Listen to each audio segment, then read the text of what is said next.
Excellencies, professors, and distinguished guests, good morning. I would like to begin by thanking Professor Abdullah Yusuf Al-Hawaj, the founding president and chair of the Board of Trustees of Ahliya University, for kindly offering me the dual privilege of patronizing and speaking at today's event. I would also like to take this opportunity to thank the organizers and hosts of this conference, chiefly Professor Mansour Al-Ali, his team, and the academic and administrative staff at Ahliya University. Last, but certainly not least, I would like to voice my gratitude to all the speakers and participants taking part in the event. As you all know, we are here today to take part in Ahliya University's College of Business and Finance International Conference of Business and Technology.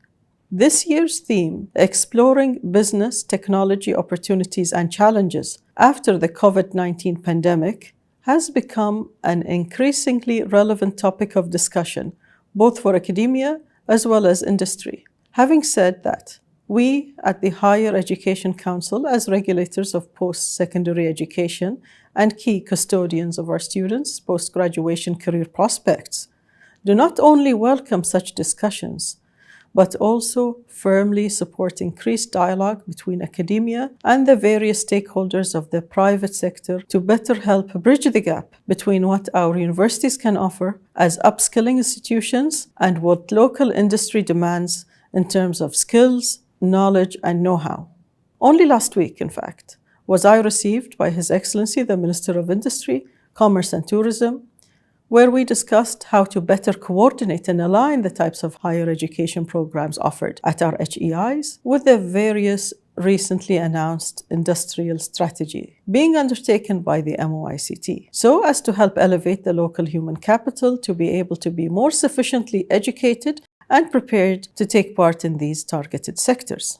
In short, at its heart, the common problem facing us today as governors of higher education, academia, and business is one of the human resources development. This year's iteration of the CBF International Conference thus echoes these sentiments and contributes towards narrowing the space between these two closely interconnected sectors in one primary area, business and technology.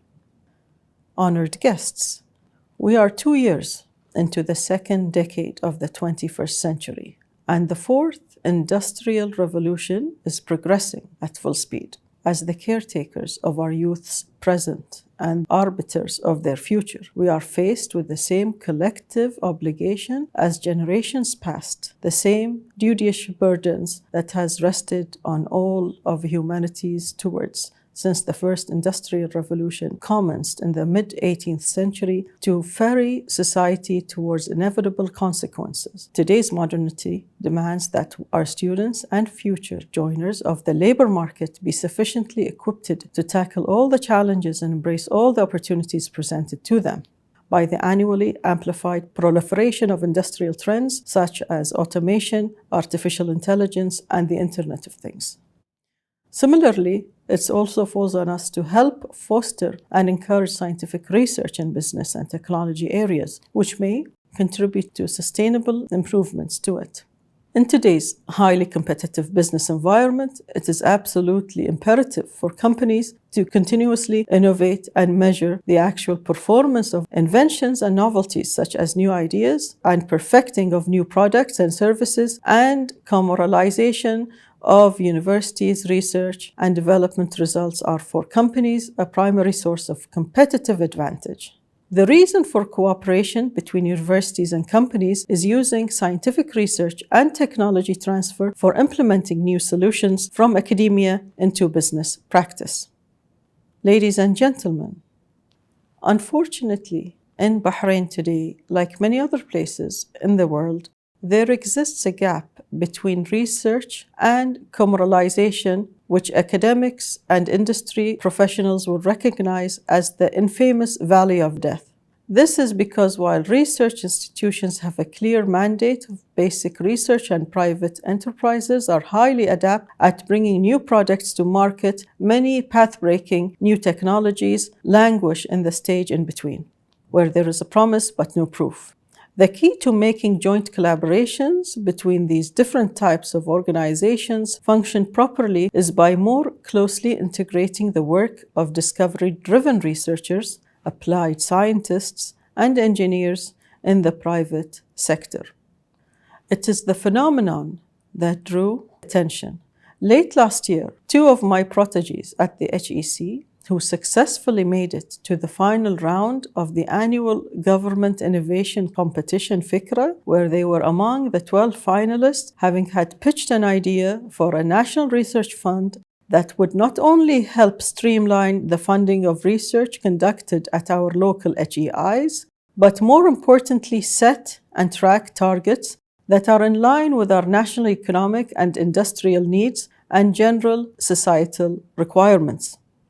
Armed with the relevant knowledge surrounding business and industry needs and demands, research can be directed towards paths that offer greater viability for the whole of society. This is absolutely crucial to accelerating innovation because once a research embarks on a particular direction, years can be spent performing the necessary research, verifying the results, and preparing it for the publication. If that work turns out to be useful, enormous amounts of time and effort can be wasted. However, non-viable research can be pruned at the get-go. Resources can be forced on areas that more likely lead to a truly parent breakthrough. Therefore, this proposed fund, when fully realized, will help close the wide chasm that continues to separate an initial discovery in the labs of academia and a viable commercial product's idea to be utilized by businesses in Bahrain.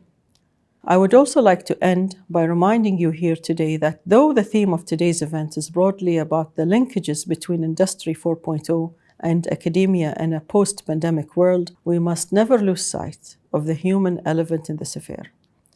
Our youth, our young students, studious scholars, and entrepreneurs alike are the future of our nation and human civilization. They are brave minds, clever minds, ambitious minds, yet unsullied by the corrosive weight of any real responsibility. The sort of the responsibility that falls on us as their mentors and guides to make sure that the path forward will not only be hindered by obstacles and roadblocks. It is therefore my duty to stress to you what I believe is the fundamental task of this conference, providing enlightenment and insight for the sake of prosperity.